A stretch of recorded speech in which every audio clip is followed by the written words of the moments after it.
వరంగల్ జిల్లా నర్సంపేట గిరిజన బాలుర గురుకులంలో నిన్న రాత్రి విద్యార్థుల మధ్య ఘర్షణ జరిగింది. 9వ తరగతి విద్యార్థులను ఇంటర్ మొదటి సంవత్సరం విద్యార్థులు చితకబాదారు. ఈ దాడిలో 9వ తరగతి విద్యార్థి దీపక్తో పాటు మరో 2 విద్యార్థులు తీవ్రంగా గాయపడ్డారు. తీవ్రంగా గాయపడిన దీపక్ అపస్మారక స్థితిలోకి వెళ్లడంతో తోటి విద్యార్థులు హుటాహుటిన ఆసుపత్రికి తరలించారు. ఘర్షణ జరిగిన సమయంలో హాస్టల్లో వార్డెన్, అధ్యాపకులు అందుబాటులో లేనట్టుగా తెలుస్తోంది.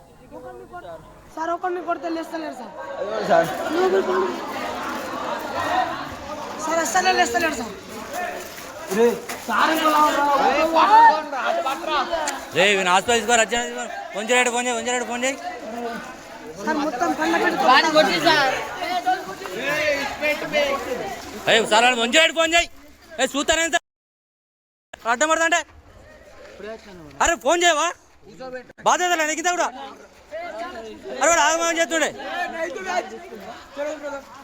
అది ఫోన్ చేసి ఫస్ట్ హాస్పిటల్ తీసుకోమా ఎదురు హాస్పిటల్ తీసుకోమా ఏ మేనేజ్మెంట్ ఏం టీచర్లా మీరు ఫస్ట్ ఇయర్ లాస్ట్ సెకండ్ ఇయర్లో కొట్టింది ఎవరు కొట్టింది ఎవరు ఎందుకు ఫస్ట్ ఇయర్ మిమ్మల్ని ఎందుకు కొడతారు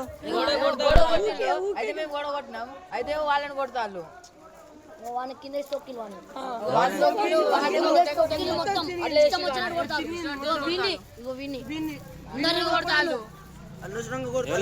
పేర్లేంటి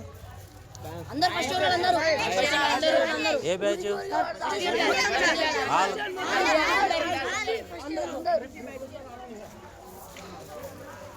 టీచర్ అయిడా నాన్ టీచరా ఇక్కడ ఎవరు ఇన్ఛార్జ్ ఎవరు ఇప్పుడు డ్యూటీ వెళ్ళిపోయినా డ్యూటీలో ఎవరు లేరా డ్యూటీ టీచర్ ఎవరు లేరా 10:30 కాలే కదా సార్ వచ్చి 10:30 కాలే కదా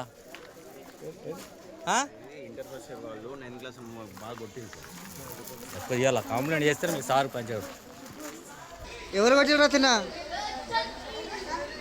ఎవరు కొట్టిళ్ళు ఫస్ట్ ఇయర్ వాళ్ళ ఏం పేర్లు వాళ్ళవి ఎంతమందిని కొట్టిరు బాబు ఎంతమందిని కొట్టిళ్ళు ముగ్గురునా ఏం పేర్లు వాళ్ళ పేర్లు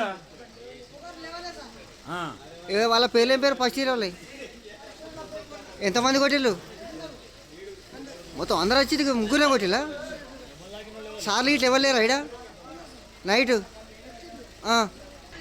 అయిపోయి దెబ్బలు పడడానికి వచ్చిలా ముగ్గురు పిల్లలను కొట్టడానికి వచ్చిలా సార్లు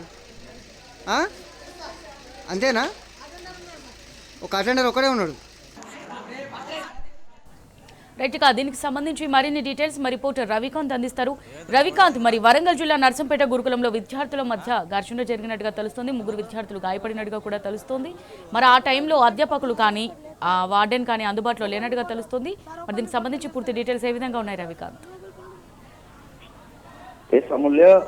గురుకులాలు ఒక సదుద్దేశంతో తీసుకొచ్చినటువంటి గురుకులాలు పరిస్థితి కాంగ్రెస్ హయాంలో గత 2 సంవత్సరాల నుంచి అధ్వాన్నంగా మారినటువంటి పరిస్థితి. గురుకులాల్లో విద్యార్థులు ఆత్మహత్యలు చేసుకుంటున్నారు, ఆత్మహత్య యత్నాలు చేసుకుంటున్నారు, ఫుడ్ పాయిజన్ ఘటనలు జరుగుతూ ఉన్నాయి. విద్యార్థుల మధ్య ఘర్షణలు తలెత్తేటువంటి సందర్భం కనిపిస్తా ఉంది. తాజాగా నర్సంపేట పట్టణంలో ఉన్నటువంటి గిరిజన బాలుర గురుకుల పాఠశాలకు సంబంధించి, అది గురుకులానికి సంబంధించి పాఠశాల కళాశాల 2 కలిసి 12వ తరగతి వరకు ఉండేటువంటి ఈ గురుకులానికి సంబంధించి విద్యార్థుల మధ్య ఘర్షణ తలెత్తింది. 9వ తరగతి విద్యార్థులను ఇంటర్ మొదటి సంవత్సరం చదువుతున్నటువంటి విద్యార్థులు దాడి చేసినటువంటి పరిస్థితి కనిపిస్తా ఉంది. ఈ ఘటనలో 9వ తరగతి విద్యార్థి దీపక్ అనే విద్యార్థి అపస్మారక స్థితికి వెళ్ళినటువంటి పరిస్థితి మనకు కనిపిస్తుంది. మరో 2 విద్యార్థులకు తీవ్రమైనటువంటి గాయాలు కాగా ఆసుపత్రికి తరలించారు. నిన్న రాత్రి 10 గంటల తర్వాత ఈ ఘటన జరిగింది. ఘర్షణ జరిగినటువంటి సమయంలో అంటే విద్యార్థులను పర్యవేక్షించాల్సినటువంటి అక్కడ ఉండాల్సిన టీచర్లు కావచ్చు, వార్డెన్స్ కావచ్చు, మనకు స్పష్టంగా కనిపిస్తా ఉంది. ఈ విద్యార్థులు అంటే పర్యవేక్షణ ఉండాలి విద్యార్థులకు సంబంధించి. కనీసం అక్కడ విద్యార్థుల మీద పర్యవేక్షణ లేకపోవడంతో ఇటు 9వ తరగతి విద్యార్థులు ఇంటర్ విద్యార్థుల మధ్య ఘర్షణ జరిగింది. ఇంటర్ విద్యార్థులు 9వ తరగతి విద్యార్థుల మీద తీవ్రంగా దాడి చేసినటువంటి పరిస్థితుల్లో తీవ్రంగా గాయాలైన విద్యార్థులను వెంటనే నర్సంపేటలో ఉన్నటువంటి జిల్లా ఆసుపత్రికి తరలించి చికిత్సలు అయితే అందిస్తున్నారు. అందులో ఒక విద్యార్థి పరిస్థితి అపస్మారక స్థితిలో వెళ్ళినటువంటి దీపక్ అనే విద్యార్థికి చికిత్స అయితే కొనసాగుతుంది. పూర్తి స్థాయిలో విద్యార్థుల తల్లిదండ్రులు అయితే ప్రభుత్వం మీద, అక్కడ ఉన్నటువంటి అధ్యాపకుల మీద, విద్యా వ్యవస్థ మీద మండిపడుతున్నటువంటి పరిస్థితి కనిపిస్తా ఉంది. మేము మిమ్మల్ని నమ్మి మా పిల్లలను గురుకులానికి పంపిస్తే ఈ విధంగా పర్యవేక్షణ లేకుండా వాళ్ళు ఘర్షణలకు దిగే స్థాయి వరకు వచ్చారంటే కనీస పర్యవేక్షణ లేదని మనం అర్థం చేసుకోవాల్సి ఉంటుందని అక్కడ ఉన్నటువంటి తల్లిదండ్రులు మండిపడుతున్నటువంటి పరిస్థితి మనకు స్పష్టంగా కనిపిస్తా ఉంది. అప్పటికి అంటే విద్యార్థులు చదువుకున్న తర్వాత నిజమయ్యే వరకు కూడా పర్యవేక్షణ ఉండాల్సి ఉంటుంది.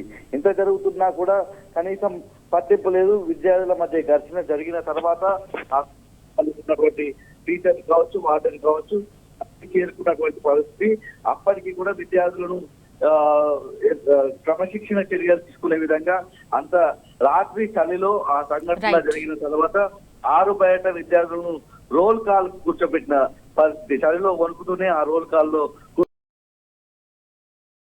క్రమశిక్షణలో సక్రమమైనటువంటి మార్గంలో నడిపించే విధంగా బోధన, అదేవిధంగా ఇలాంటి విషయాలను చెప్పాల్సినటువంటి అధ్యాపకులు రాత్రిపూట అక్కడ తీవ్రమైనటువంటి చలిలో వాళ్ళను అర్ధరాత్రి ఆరు బయట కూర్చోబెట్టి రోల్ కాల్ను నిర్వహించడం పట్ల కూడా విద్యార్థి సంఘాలు మాట్లాడుతున్నాయి.